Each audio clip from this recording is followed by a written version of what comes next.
tous, aujourd'hui on se retrouve pour une nouvelle vidéo d'erreurs fréquentes en espagnol. Alors nous allons commencer par la préposition a qui pose souvent problème aux élèves.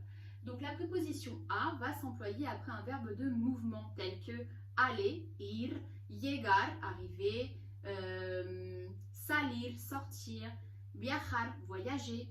Je vous donne des exemples. Je vais chez toi, voy a tu casa. Je voyage à Cuba, viajo a Cuba. Va dans la rue, sal a la calle. Voilà, dès qu'il y a un verbe qui vous fait bouger, vous devez utiliser la préposition a. Attention, il y a une petite exception. Vous pouvez trouver la préposition en après le verbe de mouvement ir. Exemple, voy en coche. Mais dans ce cas-là, ça exprime les circonstances du mouvement.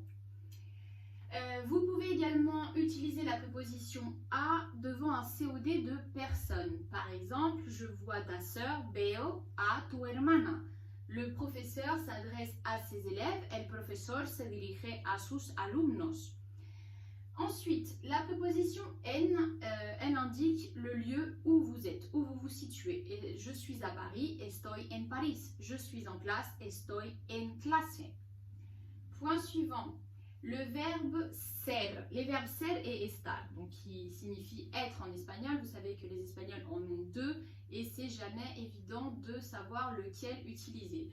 Donc on va commencer par estar, car estar s'utilise uniquement dans 3 cas et je conseille souvent à mes élèves de retenir ces 3 cas et de se dire que tout le reste, pour tout le reste, il faudra réutiliser ser.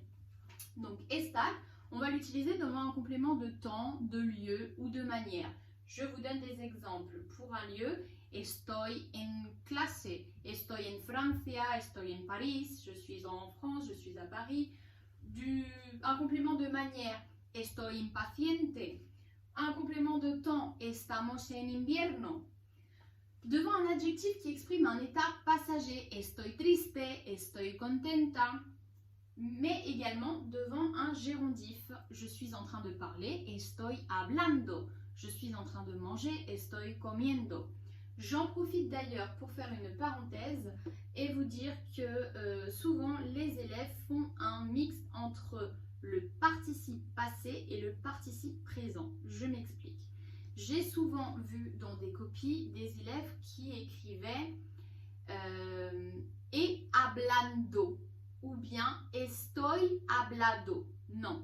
Attention, le participe présent des verbes en AR, c'est ando, des verbes en ER, IR, yendo. On va l'utiliser avec le gérondif. Je suis en train de parler, estoy hablando. À ne pas confondre avec le passé composé, j'ai parlé et hablado. J'ai mangé et comido. Le participe passé des verbes en AR, c'est ado. Des verbes en ER et IR, ido. Donc, he comido, he salido, he hablado. Attention de ne pas vous emmêler les pinceaux avec ces deux choses-là. Concernant celle, comme je vous le disais précédemment, on l'utilise pour tout le reste. Pour se présenter, soy Maria, pour parler de sa profession, soy profesora, pour dire l'heure, es la una, son las dos. Également pour caractériser une personne, sa manière d'être, es simpática, es amable. Voilà pour celle. Bon, il y a bien plein d'autres exemples, mais voilà, essayez vraiment de retenir estar, les 3 cas, et dites-vous que pour tout le reste, ça sera celle, ça vous simplifiera beaucoup les choses. Ensuite, concernant le verbe avoir, en Espagne, nous avons 2 verbes, haber et tener. Haber nous servira d'auxiliaire, donc dans toutes les conjugaisons, on va utiliser haber. Attention, en français, nous utilisons l'auxiliaire être, par exemple, je suis parti, mais en espagnol, nous resterons avec l'auxiliaire haber. Pour dire je suis parti en espagnol, on dira me he ido, et non pas soy ido ou estoy ido, non. Haber a également une forme impersonnelle et sert à traduire il y a, hay mucha gente, il y a beaucoup de gens. Et enfin, tener indique la possession. J'ai une voiture, tengo un coche. J'ai 2 chiens, tengo 2 perros. Également pour indiquer votre âge. J'ai 20 ans, tengo 20 años.